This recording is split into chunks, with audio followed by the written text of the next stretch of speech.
Smart training tools.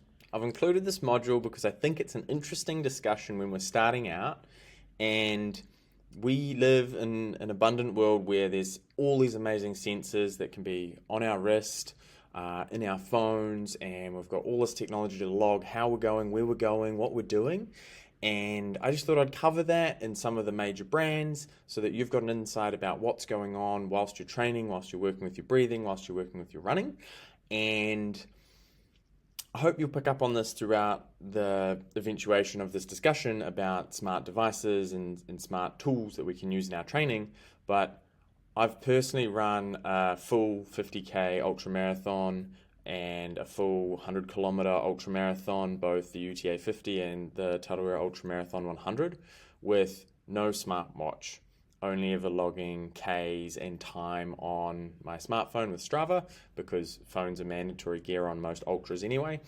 And I really do believe that the ultimate goal is to not need our smart devices and actually just be connected with our own rhythm, our own understanding of our breath and our body to support us to go where we need to go.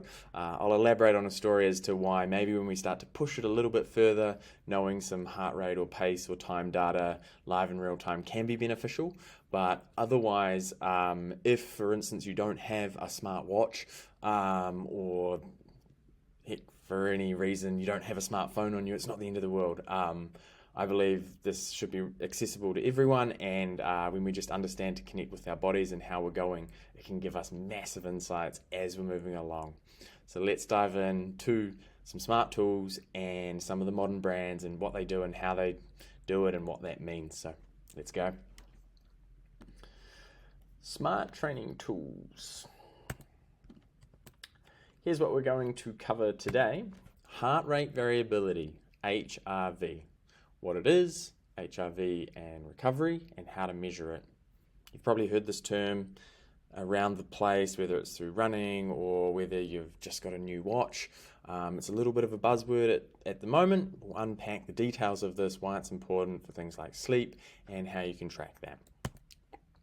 Blood oxygen saturation, abbreviation SpO2. We'll cover what it is, the relationship between altitude and oxygen, and recovery and sleep. Smartwatches overview, I will run through Garmin, COROS, Apple, and Fitbit, and I'll give you a demo on my COROS APEX 2 so that you can just see and do the exercise for yourself on whatever brand you have, if you have one of those brands on you. You can test your own HRV and specific oxygen as well. Data and intuition. We'll cover that and what the ultimate goal is. You can follow on Instagram, on YouTube for the latest and exclusive content at Skeletal Freedom. Please share the course. Let's start a revolution together and change runners' lives. You can train your team. This is free online trainings for sports teams. And if you've got a sports team, say 10 people, and you want to have a one-on-one session, feel free to send me a message in the community and we'll see what we can work out. I'm really interested in spreading this message to as many people as possible, so feel free, we can work out a digital conference or something like that. Warning, this is the most important video in the entire course. Watch the entire video, be present, don't fast forward. This is a progressive course. This helps add insight into everything that we're doing, mind, body, and soul. Pro tip, watch on 2x speed, but not the breathing exercises. Let's get started with heart rate variability, HRV. What is HRV? HRV measures the variation in time between heartbeats.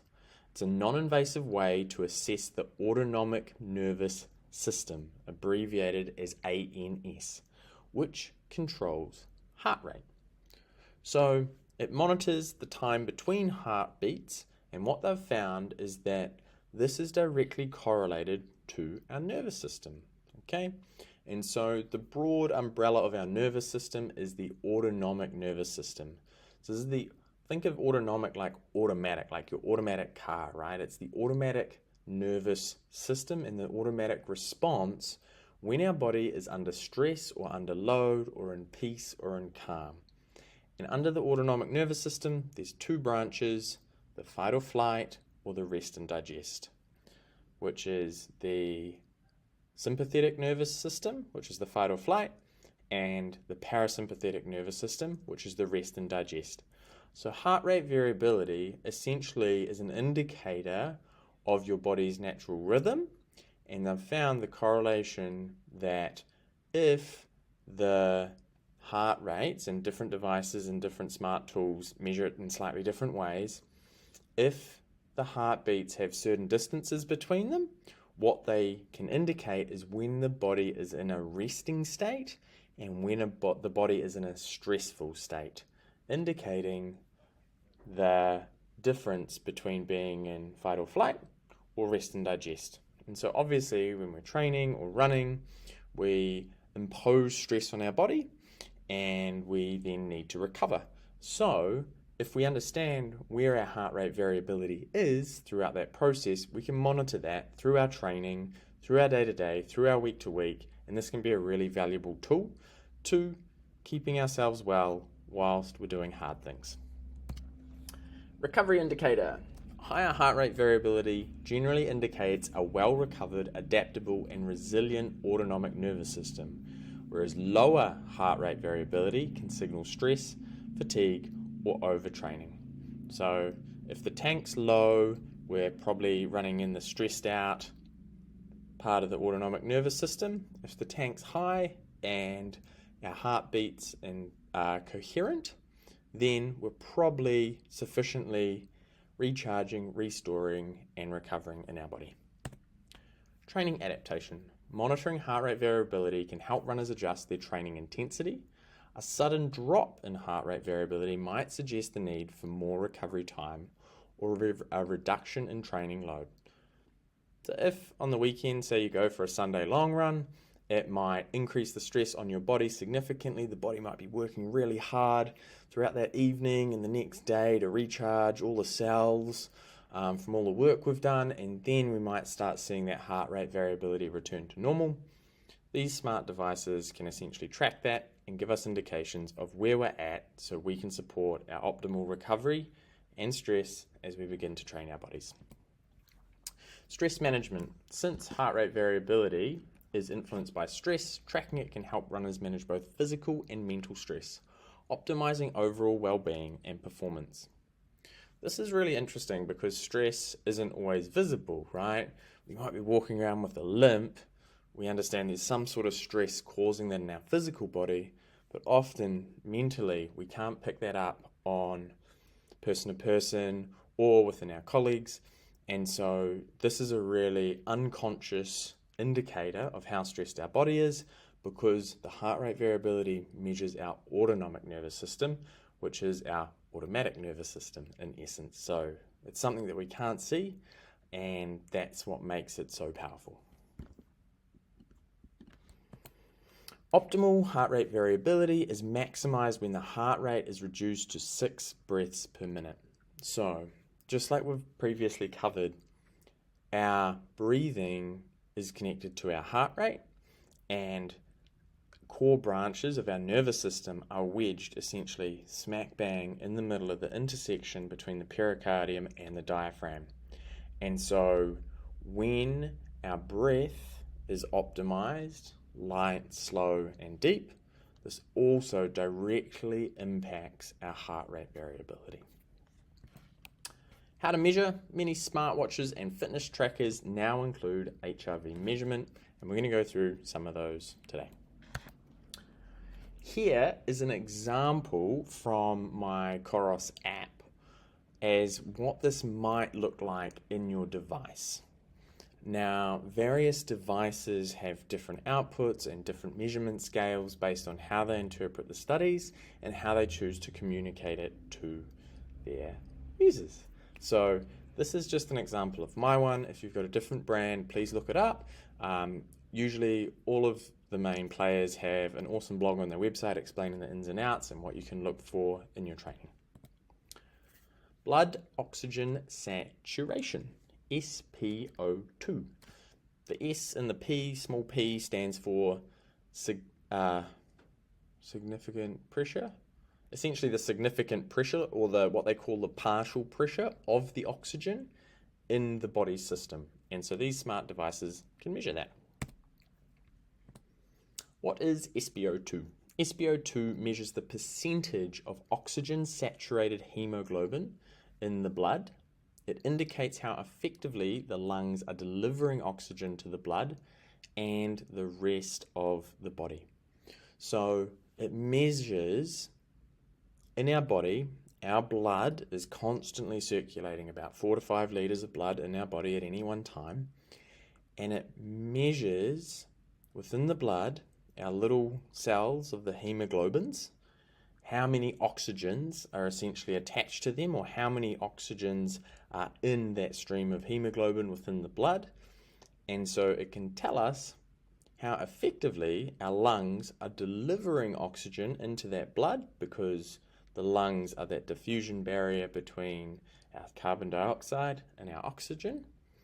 And what's really fascinating is that our blood, contrary to belief, is often saturated with 95 to 98% oxygen at any one time. And when we push our exercise harder, it decreases very little in comparison to what we think is normally the case of when I am puffed, I need to breathe more to get more oxygen into my system. It's actually really the body just struggling to release that oxygen from our cells that is the limiting factor. And this is released from the carbon dioxide through the Bohr effect. You can Google that, and we've covered that previously, and further modules will continue to explore the Bohr effect and how carbon dioxide is the main limiting factor in releasing the oxygen from our already oversaturated, almost 100% saturated blood with the oxygen. Okay. Altitude acclimatization. For runners training at high altitudes, monitoring specific oxygen can help ensure they are acclimatizing properly and not at risk of altitude sickness. So when you go to altitude, essentially the pressure, SpO2, specific pressure or partial pressure of oxygen in our body decreases, and so our blood struggles to get the oxygen from the air into our bloodstream and maintain that within our body. Our watches can now measure that, which is super cool. So if you're going to altitude over 2,000, 2,500 meters, which I think is 4,000 to 6,000 feet, you should be able to see with a smartwatch your specific oxygen being at a lower level, which might be somewhere in the realms of 90 to 95%, or if you're pushing it with exercise at altitude, it could get all the way down to something like 80%. The really interesting thing that they've found is that we can simulate altitude training at low altitudes with different breathing techniques. And so within the rest of Breathing for Runners, we explore some of these techniques and how we can train our bodies to be at altitude whilst running to get the benefits from altitude training whilst living low. So a little slogan they say is train high, live low. Well, it turns out we can simulate training high whilst we live and train low. We'll cover that later. Respiratory efficiency. Low specific oxygen levels can indicate respiratory issues or insufficient oxygen delivery during intense exercise. So again, we can measure this throughout training and midway through trainings, or when we're, say, in the mountains doing other forms of exercise. Recovery and sleep quality. Monitoring SpO2 during sleep can help assess recovery, as oxygen levels can drop due to factors like sleep apnea, a condition where breathing stops and starts. So if our breathing is dysfunctional and we are sleeping, and sleep apnea means how frequently our breathing stops or starts during the night. So if we are poor breathers and we might be snoring away with our mouth wide open at night and we get a little stutter, that's our body not being able to get oxygen. It's actually essentially stimulating a breath hold response to enable the carbon dioxide to increase in the blood to release more oxygen so that our body can keep vital functions going. When we are recovering or when we are sleeping, if we understand our SpO2 during the night, it can be an indicator of how well or how functional our breathing is for our recovery in our body. And as you know, sleep is a really important time to get oxygen to our cells to give them energy to recover and repair from our training. How to measure specific oxygen. A pulse oximeter is a small portable device that clips onto the fingertip, and some smartwatches now include sensors, and I'll let you know which ones those are as we go through some of the main brands coming up, and I'll show you a demo on my watch as well. Smartwatches. The Garmin's. The Forerunner and Phoenix series offer features such as heart rate variability and specific oxygen monitoring.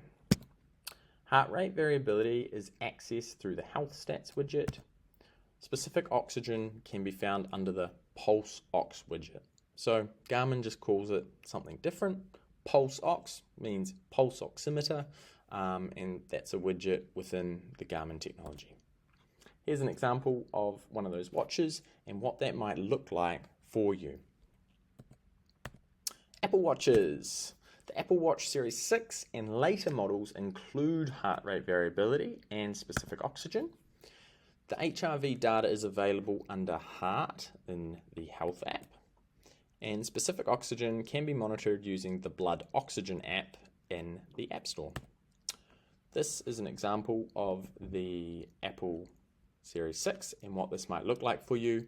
And as you can see, compared to some of the other examples we were just looking at before, Apple measures it slightly different. Apple often has a very simplistic layout and communication style, so that's why it might be a little bit different. Fitbit. Fitbit devices such as the Charge and Versa series offer SpO2 and HRV monitoring to track breathing patterns and overall health. Heart rate variability data can be accessed in the Health Metrics dashboard, and specific oxygen monitoring is found in the oxygen saturation section. So again, just another similar term that they're all using to communicate this. Here's an example of a measurement from a Fitbit. COROS. COROS watches like the Apex and Vertex provide SpO2 monitoring and HRV tracking for detailed health insights. HRV can be checked through the fitness section. Specific oxygen is available under the blood oxygen measurement tool. And here is an example of the Apex 2 Pro, which I actually have one of those on my wrist. And I can tell you that, yeah, it works. Testing of HRV and SpO2.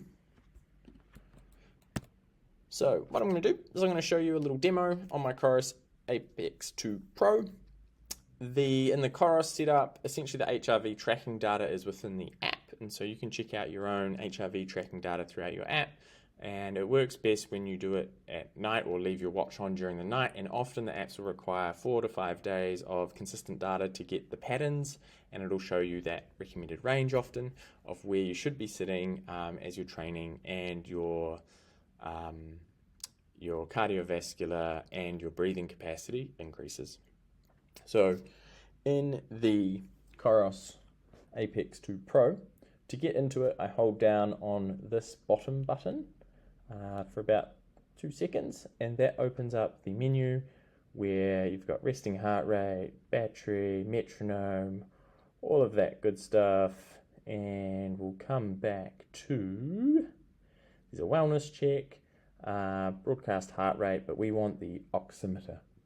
So as you can see here, this is the oximeter, and right now I will do a test. So what it does is it takes a measurement for a few seconds, and it measures a period of heartbeats over a period of time to understand the variability. As you can see, it's just counting down here. It's measuring. And there you go. Even though it's on the computer screen, it says that it's, how can I get it to show? It's 98%.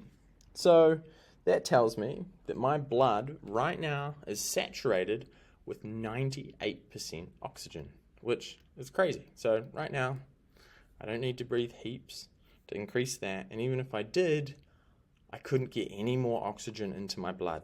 And that's where, when we overbreathe,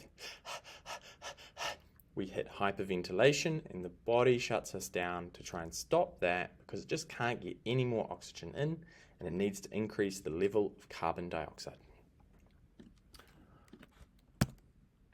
Balancing data and intuition. Insights, not reliance. While smartwatches provide valuable insights, it's crucial not to become overly reliant on these devices or check them obsessively during training. So like I mentioned, I haven't trained with a smartwatch for the first 30 years of my life, and I have found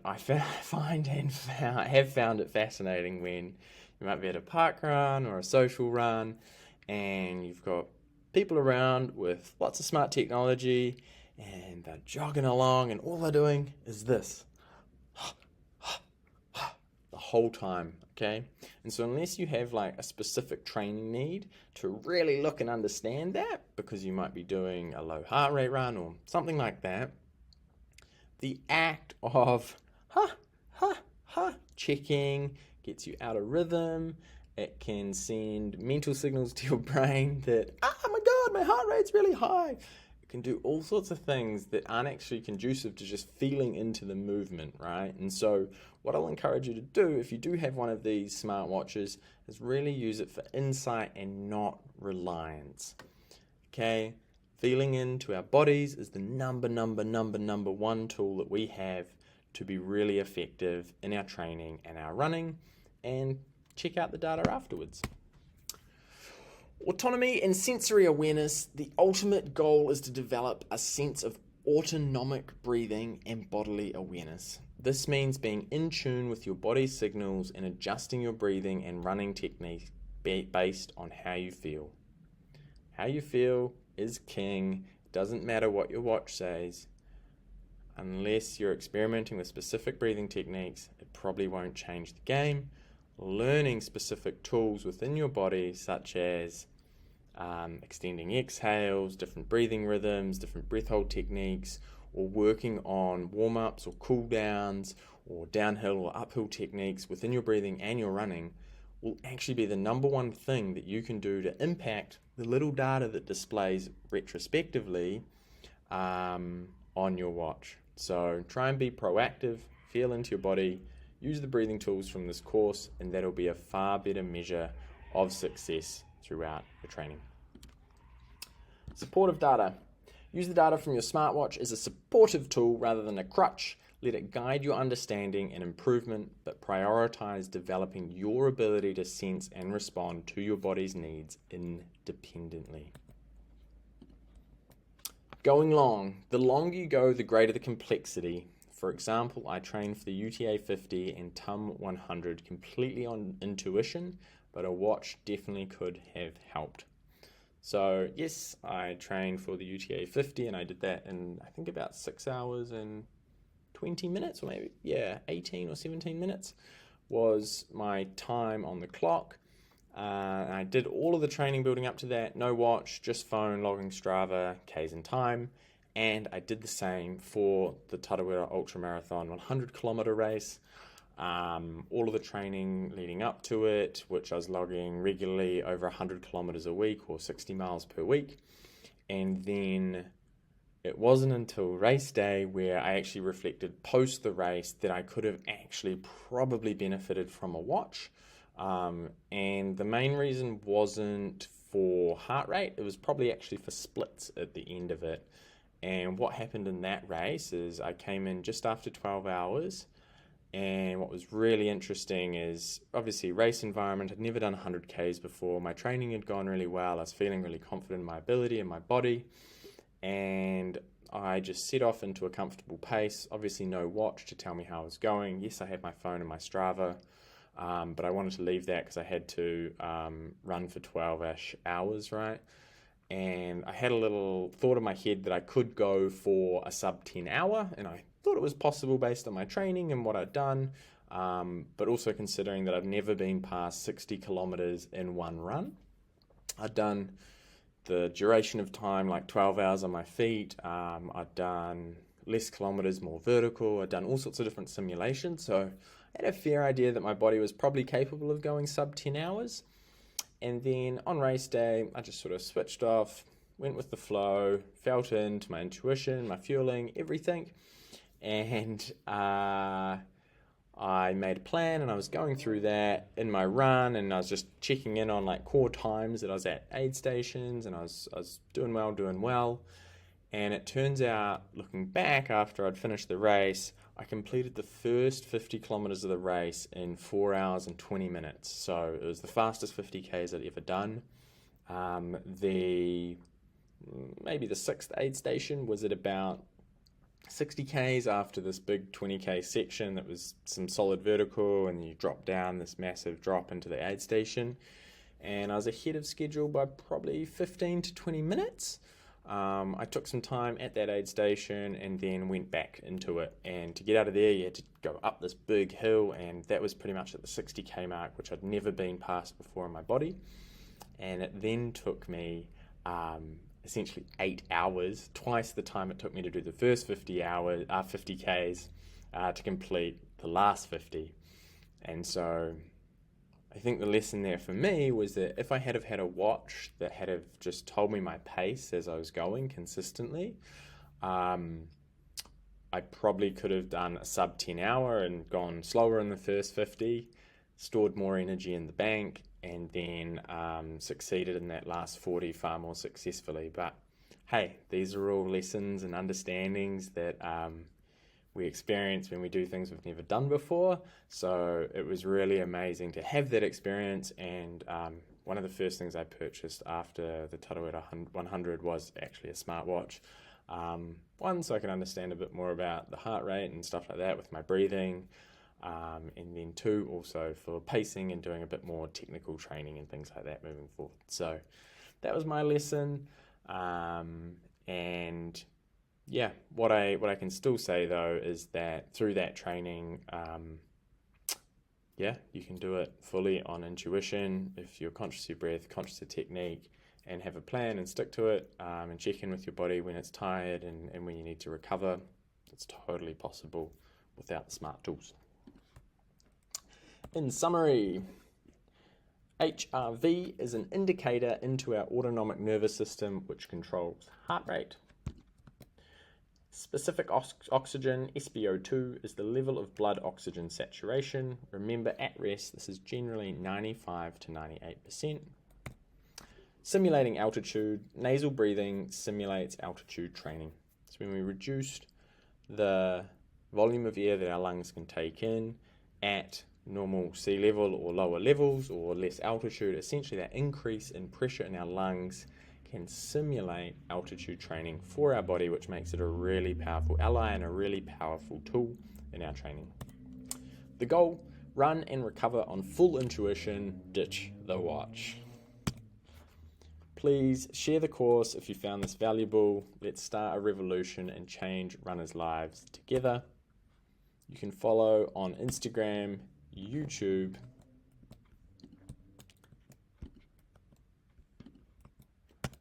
for exclusive content at Skeletal Freedom. Today's quote: "We shall not cease from exploration. At the end of all our exploring will be to arrive at where we started and know that place for the first time." T.S. Eliot, 4 Quartets. Now, I don't know if T.S. Eliot ran or not, but the discussion that we've been talking about today is smart technology and our body's intuition and our primary sensory systems and the natural tools that we can train to unlock will give us insights in those.